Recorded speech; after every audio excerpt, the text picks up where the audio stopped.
Selamat malam pemirsa, jumpa lagi dengan saya Gatika Mka di NTV Tonight. Selain berita utama tadi, sejumlah berita pilihan juga akan kami hadirkan. Tanpa perlu berpanjang kata, mari kita mulai NTV Tonight. Saya ingin memulai NTV Tonight dengan mengatakan bravo Garuda.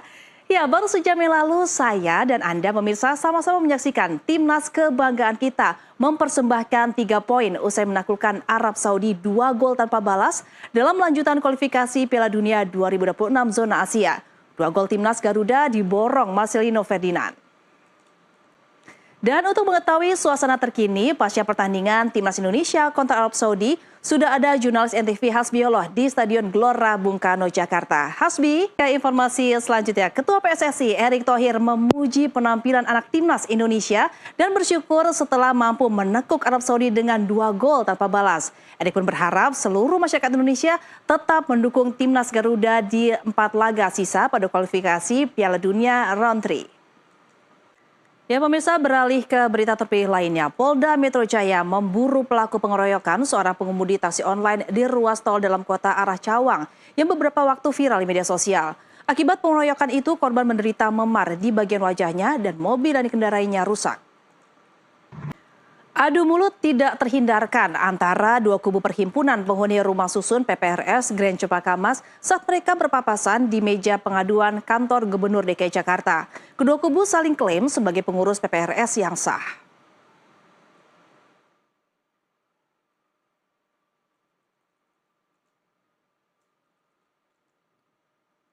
Ya pemirsa, kita lanjutkan ke berita berikutnya. Seorang karyawan minimarket di Jalan Tengku Umar, Bandar Lampung, Lampung tewas.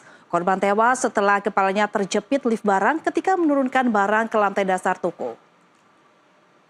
Usai jeda kami akan kembali dengan berita terpilih lainnya, tetaplah di NTV Tonight. Kembali di NTV Tonight. Pemirsa, ratusan jurnalis yang tergabung dalam Forum Komunikasi Jurnalis Indramayu menggeruduk kantor Komisi Pemilihan Umum Indramayu, Jawa Barat. Mereka menuntut calon Bupati Luki Hakim melakukan klarifikasi karena diduga telah merendahkan profesi jurnalis. Barreskrim Polri menggerebek sebuah villa yang selama ini menjadi sarang pembuatan narkoba di kawasan Uluwatu, Bali. Dalam penggerebekan ini polisi menemukan 169,9 kg narkotika jenis Happy Five dan juga hasis. Rencananya barang setan ini bakal diedarkan pada malam pergantian tahun. Polda Metro Jaya menangkap 1 buronan atau DPO kasus judi online yang melibatkan pegawai Kementerian Komunikasi dan Digital. Buronan berinisial A alias M ditangkap di sebuah apartemen di kawasan Sleman, Yogyakarta Ahad lalu. Polisi Barelang menangkap bos judi online di Kota Batam, Kepulauan Riau. Judi online terbesar di Kepulauan Riau itu memiliki koneksi langsung ke Kamboja dan meraup keuntungan puluhan juta rupiah dalam 1 bulan. Memasuki musim hujan, ada baiknya Anda memeriksa saluran air dan membersihkannya. Jangan sampai kejadian di Lebak, Banten ini menimpa Anda.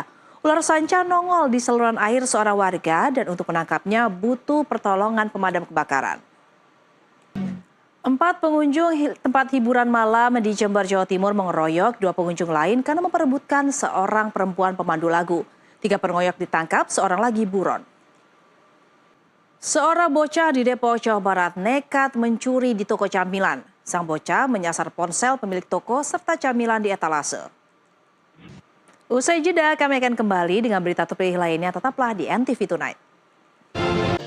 Kembali di NTV Tonight dengan berita mancanegara. Pemirsa, 22 orang terjebak di wahana baling-baling atau soul spin di Knott's Farm, California, Amerika Serikat. Selama lebih dari 2 jam, puluhan pengunjung bergelantungan saat wahana itu macet.